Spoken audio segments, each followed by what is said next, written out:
এই 31 ডিসেম্বরের মধ্যে জুলাই প্রক্লেমেশন দাবি করা হচ্ছে বা ঘোষণা করা হবে। আসলে আমার কাছে উদ্দেশ্যটা স্পষ্ট নয়।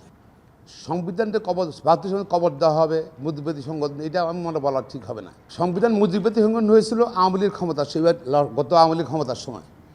তারা সংবিধান সংশোধন করে আবার এবং এরমভাবে করেছে অনেকটা আওয়ামী লীগ সংশোধন হয়ে গেছে, সংবিধান হয়ে গেছিলো। তারপর আবার এই সংশোধন করা যাবে, সাথে রেতে আবার ঢুকেছে, সংশোধন করা যাবে না, সেটা আবার অপরাধ হবে। এগুলো সব তো বাতিল হয়ে গেছে এখন।